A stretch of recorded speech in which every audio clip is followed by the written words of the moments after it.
Hey everyone, it's once again time for another episode of The Triumphs and Travails of the Jeffersonian Republic. This is episode 3, where we're going to be looking at the Louisiana Purchase.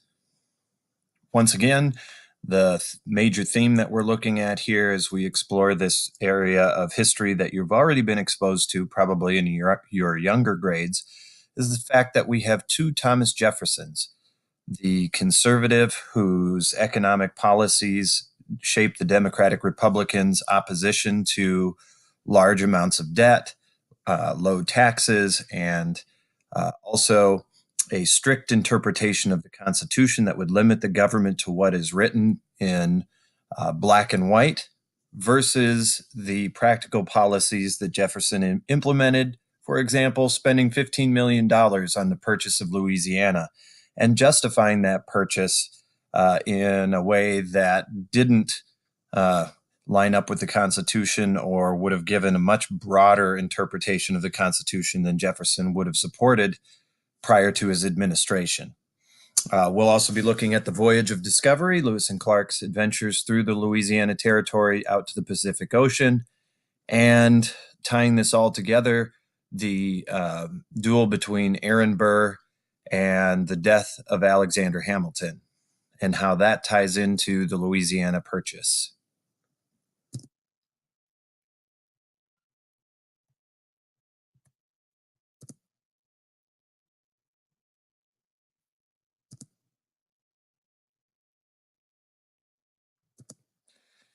So, as we've discussed in class, Thomas Jefferson was a financial conservative and believed that the federal government shouldn't be taking on large amounts of debt.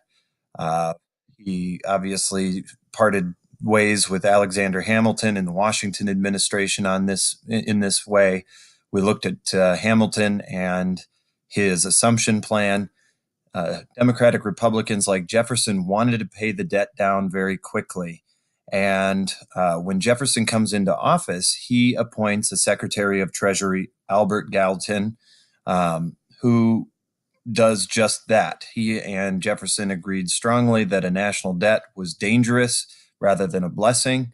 And so, with a very strict financial policy, they began to reduce the debt and balance the federal budget. Yet Jefferson would become the president that spends $15 million, an equivalent to $33 trillion today, to double the size of the country. Now, before we can fully appreciate how contradictory to the Republican values this is, we need to understand first how this opportunity came about. So in 1800, a secret pact between France and Spain took place. Napoleon Bonaparte, who was engaged in trying to conquer Europe, induced Spain, its old ally, to cede the immense region of Louisiana back to it in a secret agreement. As you should remember, following the French and Indian War, France had given this territory over to Spain. So what did Napoleon want with this former territory? Well, what he had hoped to do with the Louisiana Territory, specifically the territory of Louisiana down along at the base of the Mississippi River and the Gulf of Mexico, was to turn the territory into the breadbasket of the French Empire and be able to feed the French people who were running the sugar industry in the Caribbean, specifically on the island of Hispaniola. Now, the United States had grown accustomed to using the Mississippi River and the port at New Orleans to transfer grain down the Mississippi to the Gulf of Mexico. So Western farmers, think about how after the American Revolution, farmers and settlers were moving west of the Appalachians all the way out into the Ohio River Valley, and they were taking advantage of the river trade, the river commerce that this new territory had afforded. So Livingston and Monroe were instructed by the president to spend no more than $10 million to buy New Orleans itself and as much land around New Orleans as possible, never imagining that they would get the opportunity to buy all of Louisiana. Well, fate intervened. Napoleon, as we had talked about, had hoped to use the Louisiana Territory as the breadbasket to feed its sugar islands in the Caribbean, while simultaneously fighting a war uh, back in Europe with Britain. Um, Napoleon did an about face in 1803 on this particular issue because the efforts to keep the sugar-rich islands of Santo Domingo, which today is the nation of Haiti and the Dominican Republic, started to fall apart. Um, African slaves there actually struck a rebellion in 1791, and this lasted for nearly a decade and a half. The Haitian Revolution eventually was crushed uh, by the French, but the French ultimately gave the island up because the expense of controlling the island, plus the disease that had ravaged the French military there, made it too expensive to hold. This is an image of Toussaint Louverture, who was a self educated former slave and military genius that really harassed the French and ultimately led to the independence of Haiti. Um, while he himself was eventually betrayed by his soldiers and imprisoned in France, the revolution that he led ultimately resulted in the independence of Haiti as the first nation that was created by African American slaves. He did much to set up for the sale of Louisiana for the United States. Had his rebellion not been taking place, Napoleon may have followed through with using Louisiana for his own agricultural purposes.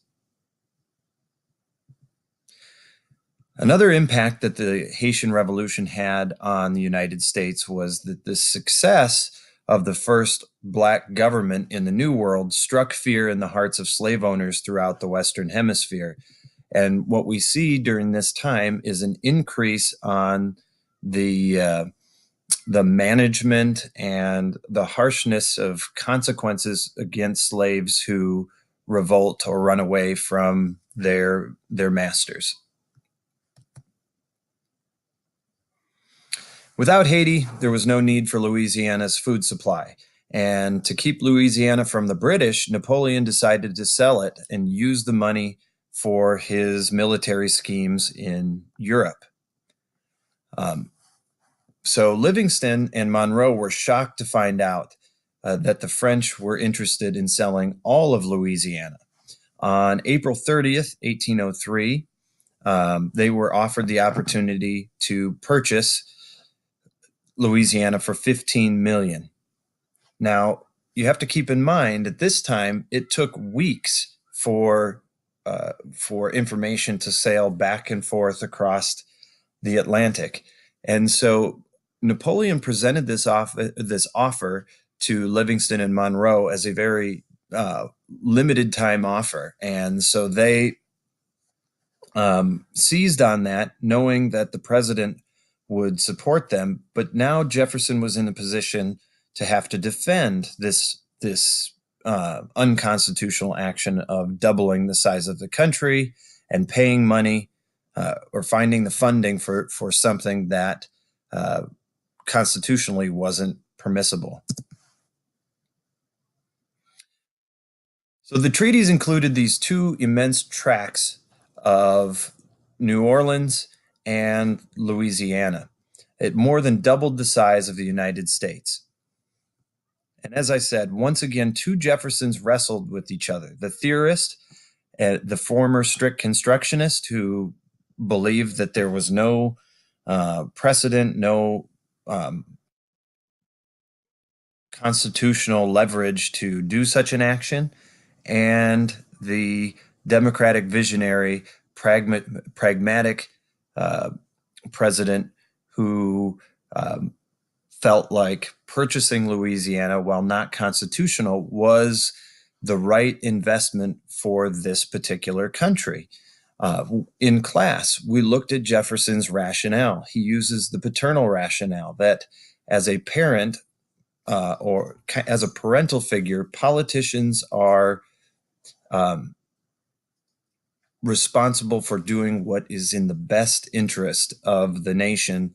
And at times that may mean setting aside the Constitution. Now, that is a very broad and un-Jeffersonian set of values, but ultimately, Jefferson believed that the country's support for his actions would prove that it was the right thing to do.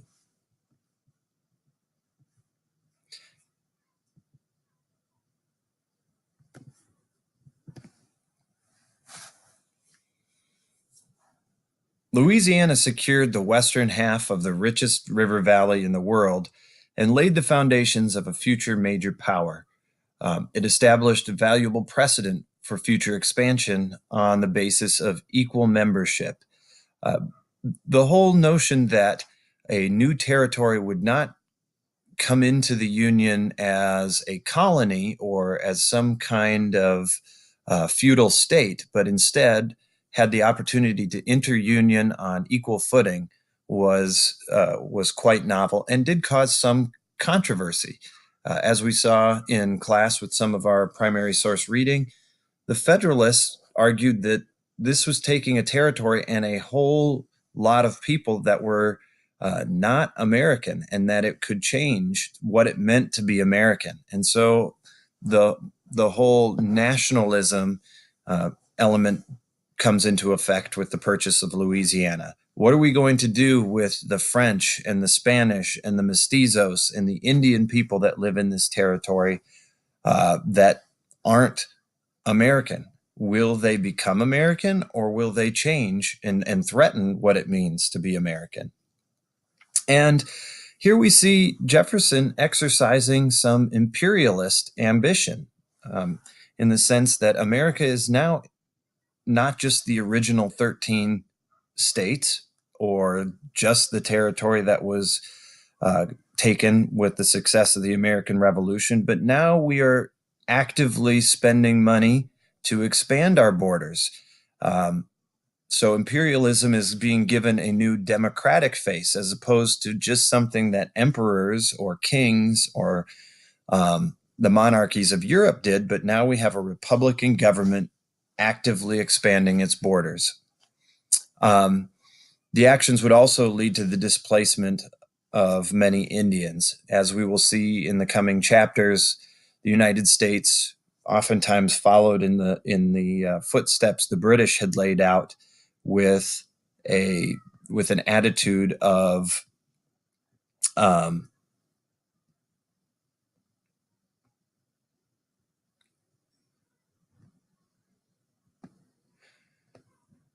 disposability.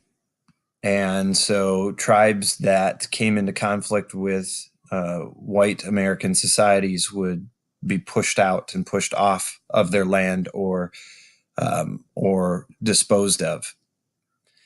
Uh, with the removal of France from the continent and um,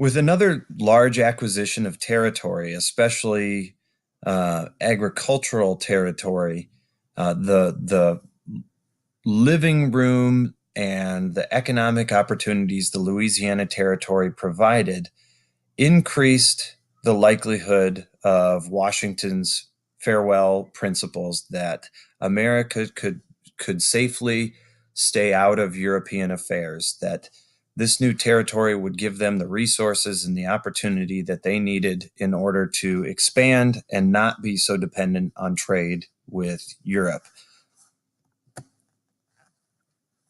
Yet Louisiana wouldn't settle all territorial disputes in North America.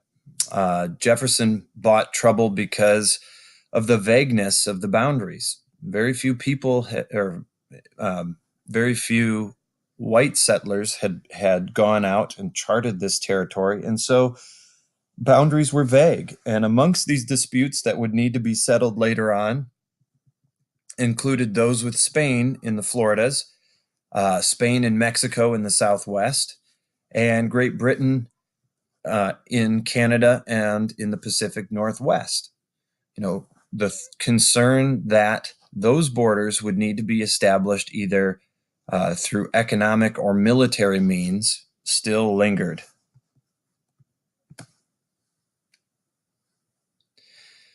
Jefferson set out to explore the Louisiana Territory almost immediately. While running for re-election, he agreed to establish the Corps of Discovery, Lewis and Clark's expedition through the Louisiana Territory and out to the Pacific Ocean. Jefferson sent his personal secretary, Meriwether Lewis, and an Army officer, William Clark, to explore the northern part of Louisiana. This particular exploration would take 2.5 years, and it would provide a rich harvest of scientific observations, maps, knowledge of the Indians, and adventure stories. This is an image that was documented in Clark's journal. He served as an artist and a cartographer for the expedition, and here he sketched out the skull molding practice that inspired Lewis and Clark to call these Native Americans flatheads. These people were distinct from the present-day Flathead Indians of Montana, who got their name from the French. But these Flathead Indians would use a press on their children when their skulls still hadn't fully molded yet in order to get this distinct shape that was considered to be a sign of nobility and wealth. Also vital to the voyage of discovery was the Shoshone woman named Sacagawea, or Sacagawea. Sacagawea met Lewis and Clark through her husband, Toussaint Charbonneau, who was a French fur trapper residing at Fort Mandan in present-day North Dakota. Lewis and Clark agreed to hire Charbonneau as their interpreter because they discovered his wife spoke Shoshone, and they knew they would need help with Shoshone tribes at the headwaters of the Missouri. When she left Fort Mandan, Sacagawea was only 16 years old and had only just delivered her first child, Jean-Baptiste Charbonneau. Her life prior to the voyage had not been an easy one. She had been forced to marry Charbonneau at 13 years old when he won her and another Shoshone girl from a rival tribe that had kidnapped her as a child. Sacagawea, Toussaint, and Jean-Baptiste all accompanied Lewis and Clark, and she played a critical role as a guide and interpreter. 3 years after the voyage had ended, William Clark invited Charbonneau and his family to live in St. Louis, which they did until Sacagawea died in 1812 of an unidentified fever. Even after her death, Clark cared for her family, paying for Jean-Baptiste's education at the University of St. Louis.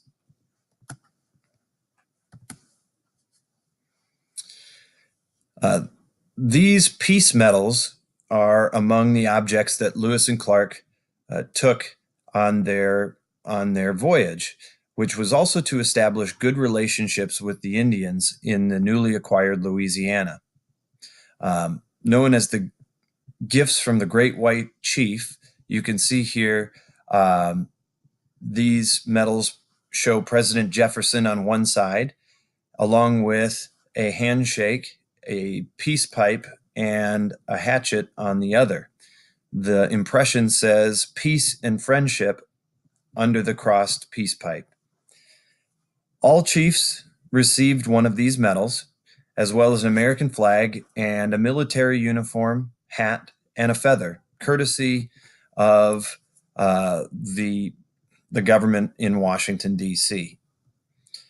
This process of identifying a chief imposed a European view of government upon the tribes of the West. Not all tribes had a single chief. Many tribes had multiple chiefs, and actually practiced more democratic types of government than Jefferson assumed. But identifying a person, a point person, a chief for each tribe allowed the U.S. government then to enter into negotiations with them later down the road.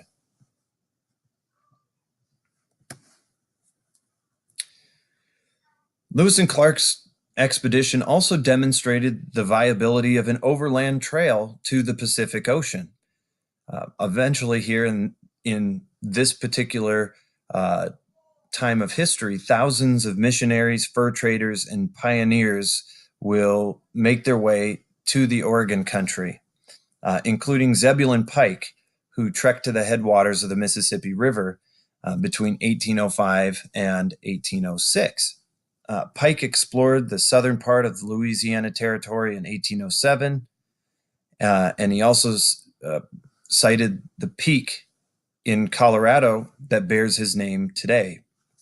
Pikes Peak is the highest summit of the southern front range of the Rocky Mountains in North America, standing 14,115 feet tall at its summit. This is an image of Meriwether Lewis. Lewis is portrayed in this painting as he looked upon his return from the great expedition through the Louisiana Purchase.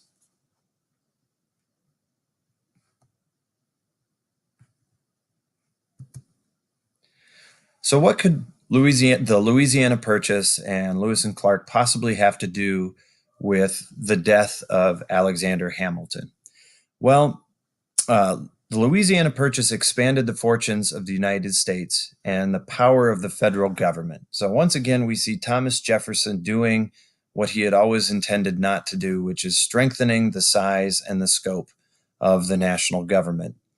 In the short term, this vast new territory and the weakness of the government's ability to control it raised some fears that a powerful, charismatic leader could bring about a civil war or a secession movement by allying themselves with some kind of foreign element. That particular concern reached its head with Aaron Burr, the vice president, in Jefferson's first term. Burr had previously been tied to a Federalist plot to secede New England from New York. Alexander Hamilton, as we discussed in class, foiled this plot by exposing it and writing about it as Aaron Burr was running for governor of New York. When Burr lost that election, he was outraged and challenges Hamilton to a duel. He hit the Federalist in the lower abdomen, right above his hip. The large caliber lead ball ricocheted off Hamilton's third or second rib and fractured it, causing considerable damage to his internal organs, particularly to his liver and his diaphragm, before lodging in the back of his spine. According to one account, Hamilton collapsed almost immediately, dropping his pistol involuntarily, and Burr moved towards him in a speechless manner as though he almost immediately regretted his actions. Hamilton did fire his weapon intentionally, and he had fired first, but he aimed to miss Burr, sending his ball in the tree above and behind Burr's location. In doing so, he did not withhold his shot, but he did not waste it, thereby honoring his pre-duel pledge. The mortally wounded Hamilton was taken home, um, where he received communion and then died the next day after seeing his wife Elizabeth and their children in the presence of more than 20 friends and family members. Burr was charged with murder in New York and New Jersey, but neither charge reached trial. With his political career apparently over, Burr went west, where he became involved in a plan which some later claimed was intended to establish a new independent empire carved out of Louisiana territory. According to the accusations against him, his goal was to create an independent country in the center of North America, including southwestern United States and parts of Mexico. When Burr's co-conspirators heard that Jefferson had learned of the plot, they fled, and Burr was arrested and tried for treason.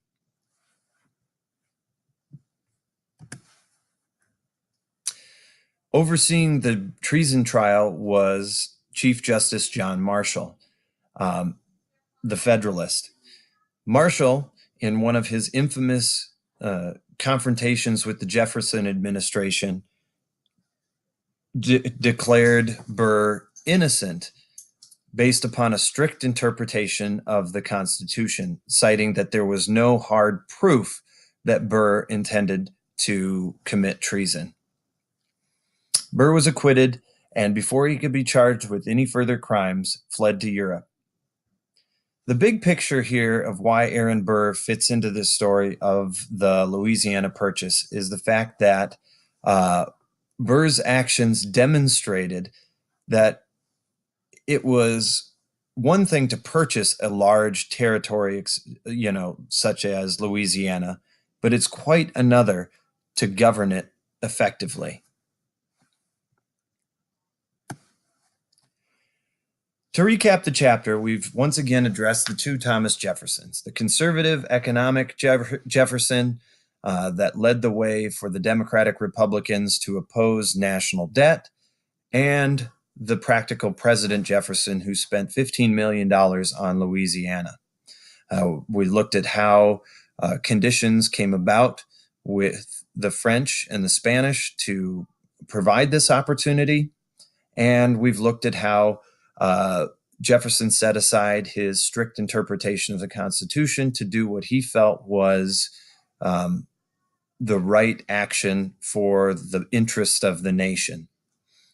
We've taken a gander at the Voyage of Discovery, Lewis and Clark, and Sacagawea, and we rounded out with Aaron Burr and how Burr's efforts to create a independent state out of the Louisiana Territory raised concerns about the ability to govern this western expanse.